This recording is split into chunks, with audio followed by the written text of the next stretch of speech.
নমস্কার বন্ধুরা, সিম্পল রন্ধনশালা চ্যানেলে আপনাদের সকলকে স্বাগত। আজ আমি আপনাদের সঙ্গে একটি সহজ, সিম্পল এবং ইউনিক চটজলদি জলখাবার রেসিপি শেয়ার করে নেব, যেটা খেতে হবে খুবই দারুণ। তো চলুন বন্ধুরা দেখে নিই। ভিডিওটি প্রথম থেকে শেষ অবধি দেখতে থাকুন। ভালো লাগলে লাইক করে দিন, শেয়ার করে দিন, সাবস্ক্রাইব করে দিন আমাদের চ্যানেলটিকে। তো এই রেসিপিটা বানানোর জন্য প্রথমেই আমি একটি গামলিতে নিয়ে নিয়েছি 1 বাটি আটা এবং 1 বাটি ময়দা একসাথে। তারপর দিয়ে দিয়েছি নুন স্বাদ মতো। এবার আমি পুরো মিশ্রণটাকে মিশিয়ে তাতে পরিমাণ মতো জল দিয়ে একটা ডো বানিয়ে নেব। ডোটা একটু নরম নরম মাখবো বন্ধুরা, সেই জন্য আমি একটু বেশি পরিমাণে জল দিয়ে একটা নরম ডো তৈরি করে নিয়েছি। দেখুন বন্ধুরা, ডো কিন্তু রেডি হয়ে গেছে। এবার আমি ঠিক এই রকম নরম ডোটা বানানোর পর এটাকে আমি কিছুক্ষণ রেস্টে রেখে দেব। এটা ততক্ষণ চাপা দেওয়া থাক, ততক্ষণ আমি অন্যদিকে বাকি জিনিসগুলো তৈরি করে নিই। প্রথমেই নিয়ে নিয়েছি একটা আলু। আলুটাকে খুব ভালো করে ছাড়িয়ে একটা গ্রেটারে ঠিক এভাবেই গ্রেট করে নেব।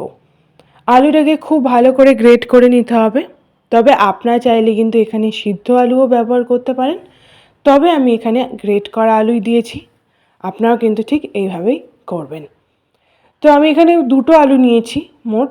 তো 2টো আলুকেই খুব ভালো করে মিহি করে গ্রেট করে নেব।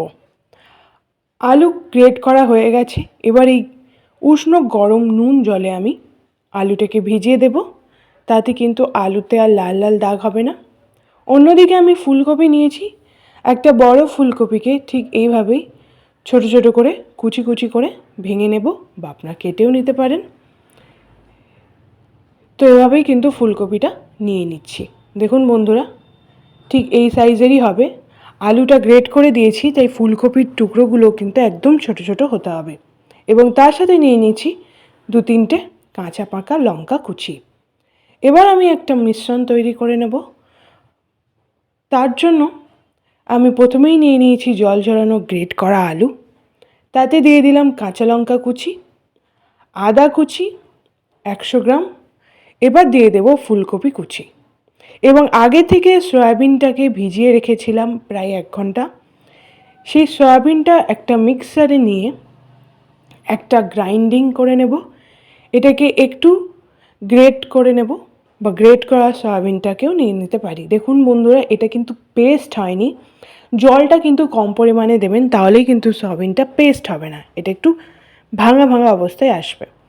এবার আমি একটা ভাজা মশলা তৈরি করে নেওয়ার জন্য কড়াইতে তেজপাতা, গোটা গরম মশলা, গোটা গোলমরিচ, গোটা জিরে, গোটা ধনে শুকনো খোলায় ভেজে নেব।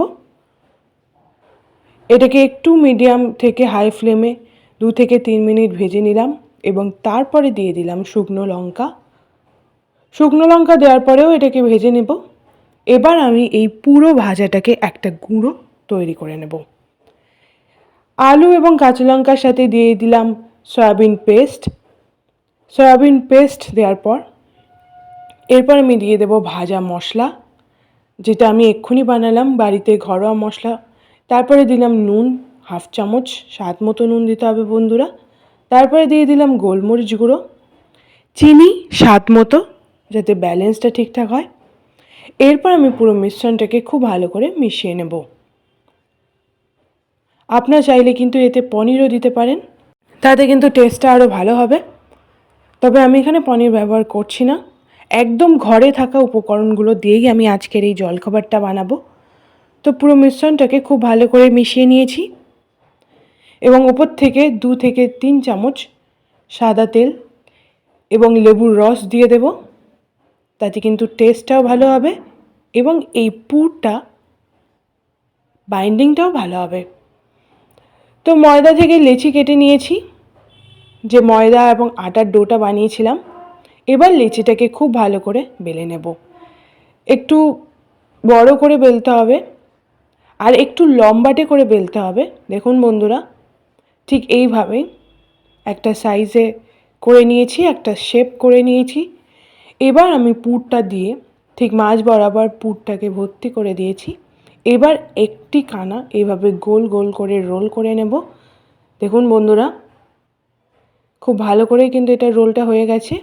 এবার যে দুটো দিক আছে সেই মুখ দুটো আমি বা ধার দুটো বন্ধ করে দেব। ঠিক এভাবেই কিন্তু ধার দুটো চামচ দিয়ে মুড়ে দেব। দেখুন বন্ধুরা, যাতে পুরটা বাইরে বেরিয়ে না যায় সেই দিকটাও খেয়াল রাখতে হবে, এবং যত বেশি করে পুর দেওয়া হবে তত কিন্তু এটা টেস্টিও হবে এবং এর শেপটাও ঠিকঠাক মেনটেন হবে। তো এভাবেই একটা বানিয়ে নিয়েছি টেস্টি জলখাবার। এইভাবে আমি আরও একটা বানিয়ে নেব। একটুখানি খোয়া ক্ষীর দিয়ে দিলাম ওপর থেকে ছড়িয়ে, এতে কিন্তু টেস্টটা সত্যি ভালো হবে এবং বাচ্চাদের টিফিনের জলখাবারে কিন্তু এটা একদম জমে যাবে। তো ঠিক আরও একটা একইভাবে বানিয়ে নিলাম এবং বাকিগুলোকেও ঠিক একইভাবে বানিয়ে নেব। পুরটাকে ঠিক এইভাবেই কিন্তু ভেতরে চেপে চেপে দিয়ে দেব, যাতে পুরটা বাইরে বেরিয়ে না যায়। এবং এখানে মুড়তে যদি অসুবিধা হয় বা মুখটা যদি খোলা থেকে যায় বা মুড়তে অসুবিধা হয়, তাহলে কিন্তু আপনারা সামান্য পরিমাণে জল এটার মুখে লাগিয়ে দিলে কিন্তু এটা খুব ভালো করে মুড়ে যাবে। তো এভাবে আরও একটা বানিয়ে নিলাম। এটাকে একটু লম্বাটে করে বেলেছি। দেখুন বন্ধুরা, একদম গোল কিন্তু হয়নি, একটু চওড়াও হয়েছে এবং লম্বাটেও হয়েছে। পুর দেওয়ার পর ঠিক এইভাবেই আমি হালকা হাতে এটাকে মুড়ে দেব।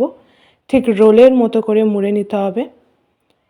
এবার আমি এর দুটো দিকটাকেও কিন্তু খুব ভালো করে মুড়ে দেব। দেখুন বন্ধুরা, আমি প্রথমে এটাকে মুড়ে নিয়েছি এবং তারপরে বাকি অংশটা ঠিক এইভাবেই মুড়ে দেব। তাতে কিন্তু পুরটা বাইরে বেরোবে না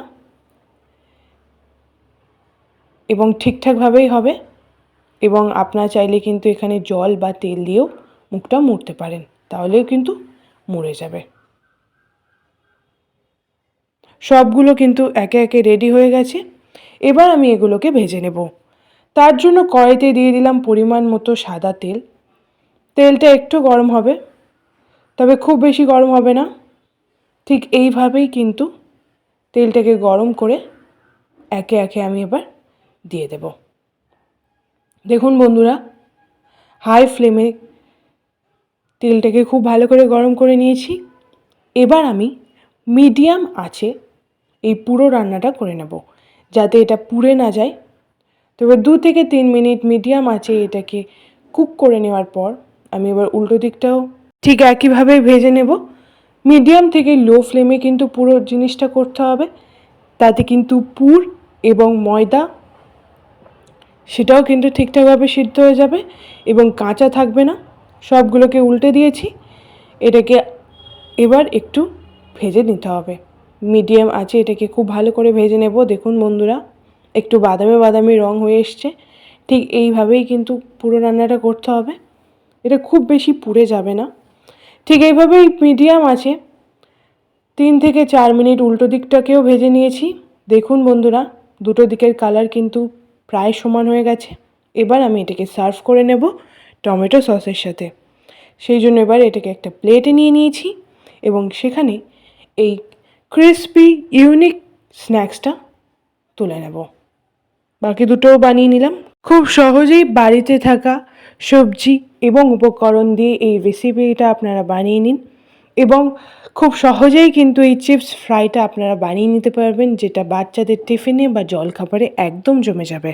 তো অবশ্যই আমাদেরকে কমেন্ট করে জানান এই রেসিপিটা আপনাদের কেমন লাগলো। ভালো লাগলে লাইক করে দিন, শেয়ার করে দিন। আমাদের চ্যানেল সিম্পল রন্ধনশালাটিকে সাবস্ক্রাইব করে দিন। পাশের বেল আইকনটি প্রেস করুন এরকম ইউনিক ভিডিও নোটিফিকেশন পাওয়ার জন্য এবং আমাদের চ্যানেলের সাথে থাকুন। ধন্যবাদ।